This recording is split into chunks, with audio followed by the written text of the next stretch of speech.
welcome back to my channel, everyone. My name is Tia, and today I am here with some recent reads. I didn't do a wrap-up in May because honestly, like, some of the only things I read in May were for the Asian readathon, and I did a TBR for that, and I did a vlog, and within that vlog I did a readathon wrap-up type of thing. So I feel like I didn't need to do a wrap-up. I'm going to discuss them a little bit in this video in case you missed the Asian readathon, which I will link up above and down below. But I just didn't feel like I needed to make a May wrap-up just for like books that I had already talked about so much. So I just figured I would include them in this one. I also haven't read a lot just in general. I've only read 12 books in the past 2 months, which for me is not the rate that I've been going at for some reason this year. I've been reading a lot, but the past 2 months I just haven't been like wanting to pick anything up. A lot of what I've read have been short stories or graphic novels or poetry or anything like that, which obviously still counts as reading, but it's just not my normal style. So for me, these past 2 months have been a little thrown. So I will just quickly go over what I read in the Asian readathon, and then I'll go over any other books I read in May. I think I had a couple, and what I read in June. Before we get into it too, I'd really appreciate it if you like this video. It really helps support my channel and this video being like pushed to other platforms and people, so I would really appreciate it. Now let's get into what I read. So let me scoot over. Y'all know if you watch my channel, I do this all the time. And I just got a recipe emailed to me for chicken enchiladas. Like, why? But why not at the same time? Okay, so I will put them here. I didn't read anything physically. Again, like this whole year, have not been reading a lot physically. I didn't even think I read any of these on my Kindle. I think most of these were audio. Some of them were Kindle or like a PDF or something from NetGalley, but I'll let you know as we go. But nothing physical. I am in the middle of Tweet Q right now physically. I've read it before last year as an ARC, and I got a final copy, and so I've just been annotating it and whatnot because it was a 5-star for me the first time around. So I have been doing that, but I've been doing that very slowly, so nothing physically, so I have nothing to hold up for you. But the first thing that I read in May was The Empress of Salt and Fortune by Nevo. I gave this 3 stars. I did listen to this one on audio, and I think maybe that's why I didn't connect to it as well as I would have liked to. It's a novella, and I feel like sometimes with shorter stories, I like to just have them physically. I feel like I connect with them. Otherwise, the audio, it just kind of goes by too quick. And normally I listen to audio on about 2 times speed, and this one I even listened to on a slower speed because I really wanted to dive deeper into it and to try to really connect with it a little bit more, and it still just didn't, like, I still just didn't do that. So I want to try this again physically because I love the concept, storytelling, writing style. I thought it was amazing, and I'd love to continue in this series. But first, I want to try to connect with this one a little bit better, because even if I read it physically again and I still don't connect, it probably just isn't the series for me. But I want to give it one more chance because there were so many elements I loved about it, but overall it was just like pretty average for me. Reading experience wise. Then I read Yakuza Lover Volume 1 by Nozomi Mino, and this was an ARC that I got, so I read this one on a PDF, I think, on my laptop, but I got this one through NetGalley, and let me check the publisher, Viz Media. It's been out for a while, but the English paperback translation came out June 1st. So I did read that in May as an early release. I gave this one 1 star. There were just elements. This is my first like kind of smutty romance manga, so I didn't really know what to expect, and I was just kind of opening myself up to more. I've been trying to open myself up to more genres and writing styles and stuff like that, and I love manga, but this is my first smutty romance type manga, so I didn't really know what to expect, but I just wasn't a fan of this one at all. There was honestly no plot, there was no character development, things happened way too quick. It was insta love, like, to the max, like the worst I've ever seen. And overall, I just really didn't enjoy it. There was nothing to it, really, for me. Like, that was the problem. I didn't really feel like there was, like, a point to it, which sounds harsh, but it's just, like, how the story went. There was really no plot or character development or anything. Another problem I had with it is that sometimes the guy would be drawn in a really realistic fashion, and the woman would be drawn in a really bubbly, like, cartoon fashion. And I've read other mangas and like graphic novels since that also did that, but what was weird is that, like, I understand the artistic choice, but the ones that I've read since, they didn't do it in a creepy way, whereas this one, they seemed to always draw the woman like bubbly and small in really creepy moments, and like the more sexual moments she was always drawn like childlike, and I just didn't like that. I didn't appreciate it. I didn't like it. I don't get the point of it at all. So it just was 1 star for me all around. If you have any recommendations for romance manga, definitely leave me some recs down below. It's definitely still a genre that I want to try and like kind of vibe out with some more, but this was just not like a good one to start with, I feel like. Then I read The Night Marchers and Other Oceania Tales, which is a graphic novel anthology collection that is retellings or based on Pacific Islander Oceania folklore, which is super cool. I think it's a middle grade, but I found a lot of these concepts really to have a lot of depth, and I think that anybody of any age would really enjoy this. When I added all, because what I like to do with anthologies is I like to add up, like, I like to rate each one individually and add them up to an average and see what it is. But when I did that for this one, it was only 2.75. But I felt like while reading it, I enjoyed it so much, and I think I enjoyed the concept so much that I ended up giving this one a 4 star. There were some that I really didn't like, gave like 1 stars, but most of them are pretty average, I would say, and the ones I liked, I absolutely loved. So I highly recommend this. I think it definitely came out, let me see, this is another one that I got off NetGalley. So again, thank you to NetGalley and Iron Circus Comics for that. But I want to say that it's even still on there because I'm pretty sure it came out before I even requested it, and I think it might still be on there. Yeah, it came out in April. So if it's still on there, I highly recommend it if you're a NetGalley user, because it was amazing. I really enjoyed this anthology. Then I read I Remember Beirut by Zina Abarashid, who is the author of A Game for Swallows, which I would totally get out if it wasn't at the bottom of this stack on top of another stack. A Game for Swallows was one of my faves of last year. Yeah, last year I read it.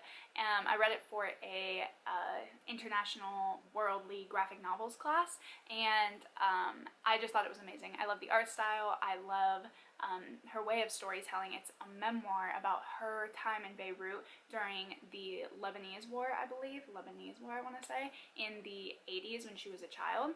And it's just amazing. I just loved the way of storytelling in A Game for Swallows. I Remember Beirut, however, I felt like was just in addition to A Game for Swallows, and I don't feel like it stood on its own as its own piece of work. There were times where it would introduce a character without, or it would just bring in a character without introducing them, and had I not read A Game for Swallows, I wouldn't have known who the character was, known the background, understood what like the context was of what they were saying or what was going on, and it almost felt more like a sequel, or it could have even just been added on to A Game for Swallows, and I feel like that would have been beneficial. But to call it its own thing, I feel like is a terrible idea. I don't think that someone reading this without having read A Game for Swallows would understand anything going on. It's super short, it doesn't really give a lot of detail or background, whereas A Game for Swallows does. So I highly recommend A Game for Swallows, but I don't really recommend it, I Remember Beirut. Even after reading A Game for Swallows, I Remember Beirut just doesn't hold a candle to it. So I don't really like this one or would recommend it. I think I gave it 2 stars, but I do still highly recommend A Game for Swallows if you are in the mood for a memoir, graphic novel. It's all black and white style, very interesting, and I really enjoyed it, but I wouldn't recommend I Remember Beirut. Then I read The Night Diary by Veera Hiranandani, which is a middle grade novel about the partition between Pakistan and India, and I gave this 2.5, 2.75. I really enjoyed a lot of elements about this. I think that it's a very important story to share, and the fact that it's based on those real events is heartbreaking, and I think would provide young readers with knowledge about something that's not often discussed, and I think that's super important.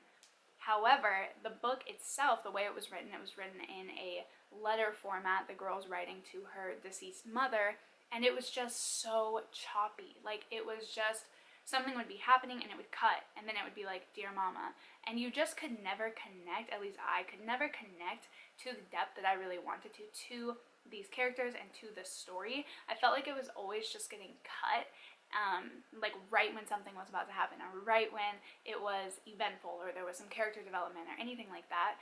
And I just felt like I never got to that depth that I really wanted in such a heartbreaking and deep story, and a story that is the reality for so many people, was the reality for so many people, that still to this day has effects on people and their lineage. Like, it's a heartbreaking occurrence, and the fact that it came off so shallow was what was really disappointing for me, I think. Then I read Jamila. I always mess up this author's name, so let me try my best.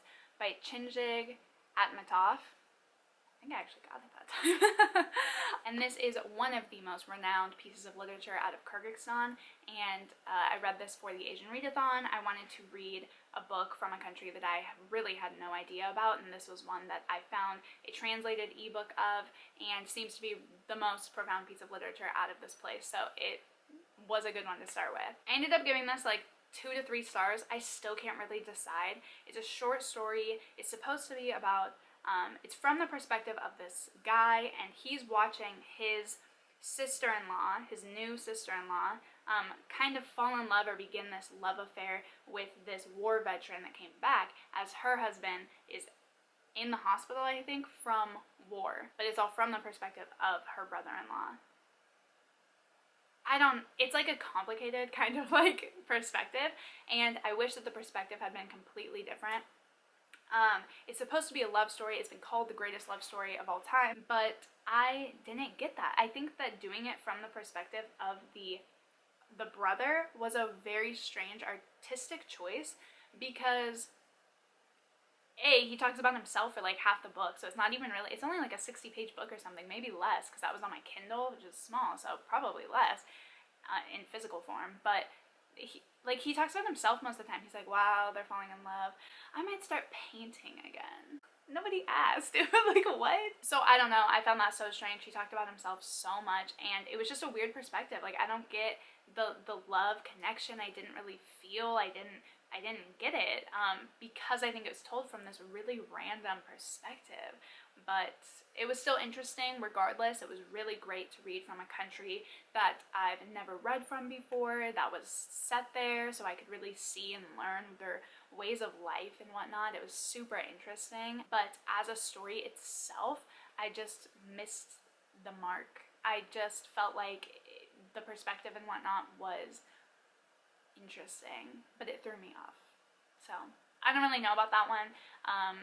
It's kind of really big in between for me, is because I can see the beauty in it, and the writing was profound, but I didn't get the actual story itself. So I know I said I was only gonna barely touch on those, but that's everything that I read for the Asian Readathon, and now let's get into what I read besides the Asian Readathon in the last 2 months. So I read The Project by Courtney Summers, which is the author of Sadie. I gave Sadie 4 stars, I believe, and I really enjoyed that one, so I was super excited to get an arc from that galley of The Project. I was super disappointed in this one. Everybody always says that Courtney Summers is a mystery thriller YA author. I'm so tired of that. Like, stop. She's literally like, it's hard-hitting contemporary with a dash of like mystery or suspense, and that's it. I went into both Sadie and this one expecting this mystery, and it's never there. It's always just hard-hitting contemporary, which is not a genre that I really prefer. So disappointed once again. I think I gave this one 2 stars. That might be just because I was expecting more of a mystery, but it's also marked as a mystery thriller, so whose fault is it really? But yeah, I expected, I mean, it's about a cult and this missing sister, and like, how interesting. Like, you could have gone so intense with that, and it's just more about grief and sisterhood, which is fine. It's just not something I would have ever probably picked up, because it focused more on that than the actual cult aspects, and that's just yeah, it's just not something I would have been interested in. So as a book overall, still even, it just wasn't what I was expecting, and I just felt like it was bland. So it's not one of those cases, I'm gonna say, because I'm like not afraid to say when it's like me and not a book, like, oh, I wasn't expecting this, or I thought I was getting something else. Like, that's more of just like a miscommunication and not so much the book. But this was marked as a mystery thriller. There was no mystery thriller at all. It was kind of bland, it was kind of boring, so it's not one of those cases for me where it's like, oh, like it wasn't me, or it was me, because normally I won't even rate a book if I feel like it was me. I don't think that's fair. Or if there's just like a disconnect, I won't normally even rate a book. But this one, I just didn't like it. I didn't think that it was that good, and I was disappointed. So this one I gave 2 stars. Next, I read One Line by Ray Fox, and this was another one from NetGalley, so thank you to NetGalley and Omni Press for this early release. One Line is a really ambitious and interesting, unique graphic novel. It follows 18 different storylines all at the same time. So pretty much you have a 9-page, super classic, super traditional 9-page panel spread in graphic novels, and there were 2 of those, and each one was a different story, and then it would repeat and follow the corresponding story. So for the story in the top left corner, in 2 pages, you'd get that story again. And it just showed connections, and some of them were siblings, and some of them were cousins, and you wouldn't find out until later. Some of them killed some of their family members. It talks about a lot of different wars. It covers a lot of different periods of colonialism and how that affected people, and I just thought it was amazing. I gave this 3 stars. It was a little ambitious for me. Having to go back and forth that many times is a little frustrating in a story, just because it kind of takes you out of it, but I thought it was super unique, and I liked the element of trying to figure out who's connected and kind of their story and what's going to come of it. As a descendant dies, or as the lineage ends for certain people, if they don't have kids or they die young, it just turns black. So by the end of the story, or end of the collection, end of the book, there's most of them are black as their lineage dies out. So that was a really cool element as well. But I just thought it was really beautiful in the way that it showed connections and lineage, and how certain traits of ancestors get passed on and certain ones don't, and how people hold grudges over generations, and it was just pretty deep and telling, and I did really enjoy it. I think I would have gotten more out of it had it only been like 9 people or something. Like had it been in half and then there had been like multiple volumes or something like that. That would have been cool, but 18 was a little ambitious for me. So yeah. Then I read One Last Stop by Casey McQuiston. I got this via NetGalley on audio and as an ebook, so thank you to Macmillan Audio and St. Martin's Press for this. I ended up going with the audiobook of this because I had read reviews of people saying that the audio was really good and immersive, so I did check out the audio for this. I didn't read the ebook. This is a pure, wholesome 5 stars for me. Easiest 5 stars I've given all year, and I think I've only given like 3. So I guess I haven't been giving them out easy, but this one was an easy 5 stars. The writing style was so accessible and funny and relatable, and it was everything that my queer heart needed in June. I read this in June, and it was just everything for Pride. I loved every single character, honestly. There wasn't a single character that I didn't enjoy or grow to love or grow to understand, and that's the beauty of the writing style, is that you really can connect with every character eventually, and they all become relatable and human and raw and real, and I just loved it so much. This book was way funnier than I anticipated. I have yet to read Red, White, and Royal Blue, but I've heard it's super funny, and I always was like, it's not going to be any different than, you know, another rom-com or whatever type of book, but this one literally had me laughing out loud, so I can't wait to pick up Red, like, if I can say it even, Red, White, and Royal Blue, because I'm hoping that's a 5 star just like this one. I loved the element of time travel. I thought that I wouldn't, but I really, really ended up loving it, so, it was just so beautiful. I was laughing. There were times I was almost tearing up, and it was just a really touching story. I loved this book so much. The only like random thing that was bothering me was that in between the chapters of the audiobook, the spaces were so long that I kept thinking that the audiobook was ending or like glitched out. So it would be like, oh, this is the end of this chapter.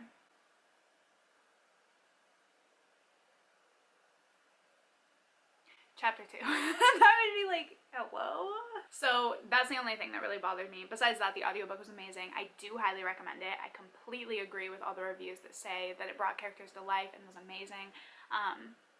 But this book just brought me so much joy, and I highly, highly recommend it. I know it's a new release and it's getting a ton of hype already, but it is so well deserved. I cannot like talk about this book enough. Then I read You Died, an anthology of the afterlife, which I also got from NetGalley, and I always forget the like publishers' names. I should be better at that. Iron Circus Comics, once again. This was a anthology all about death and the afterlife. I gave this one 2.6 stars as my average, but I rounded up to a 3. I thought this was a really cool and interesting concept. I've been really liking, ever since I read The Night Marchers, I've definitely had my eye out for more graphic novel anthologies. I just think that they're unique and amazing, and they capture my attention really well. So I just have been gravitating towards them. This one was all about the afterlife and death and different ways of grieving, and it showed and highlighted some different cultures and how they handle death in the afterlife and whatnot. And there were some I mean, it's anthology, so there were some I absolutely did not like at all, but there were a couple that I really, really enjoyed. So yeah, I like this one. It's an anthology, so I feel like most anthologies are around 3 stars for me. It's because there's always some I don't like and some I really like, so it always just ends normally in the middle, but this one was enjoyable. Then I read Is This Scary by Jacob Shire, and this is a poetry collection all about his experience with mental health and mental illness. I did not rate this. I don't think that it's appropriate to rate people's own experiences with something like tragic, like anything tragic or anything bad. I don't think that rating someone's personal experience with that is fair or just, so I didn't rate it. I will say that I did not enjoy reading this, but I didn't give it a rating because I don't think that that's fair. So overall, it wasn't for me. I didn't really like it, but I totally like appreciate and respect his vulnerability and putting his experience out there.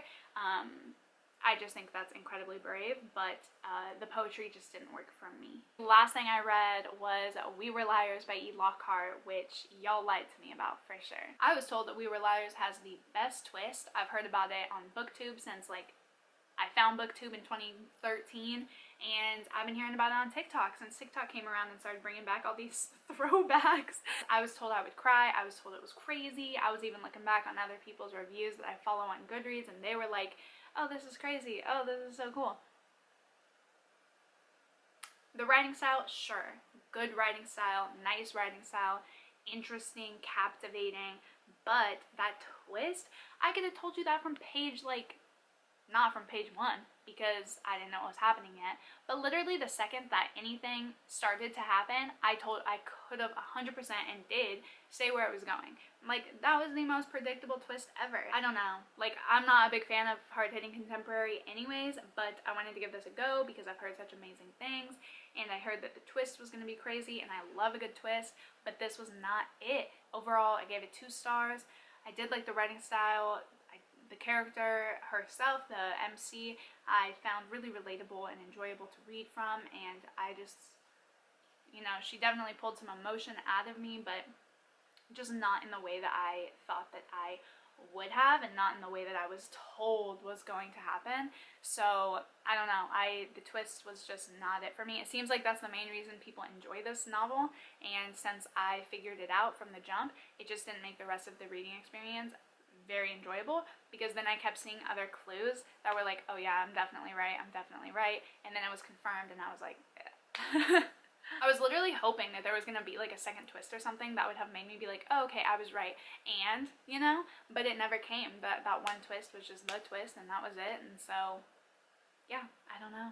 Just overall, like, 2 stars for me, but again, I'm not a big fan of YA contemporary at all, and well, YA hard-hitting contemporary. It's just not for me. It never has been, especially older works. So yeah, just a 2 star. So that is everything that I've read recently in the past 2 months. I hope that you guys enjoyed this video and enjoyed hearing me talk about what I've read. Like I said, be sure to like this video because it really, really supports this channel, and subscribe if you want to see more content from me. Also, leave me a comment down below letting me know your favorite thing that you read in the past month or the past 2 months or recently. And if you've read anything that I read, give me your thoughts and we can chat about it down below. But until next time, I hope that you guys have an amazing day or night, and I will see you in the next video. Bye!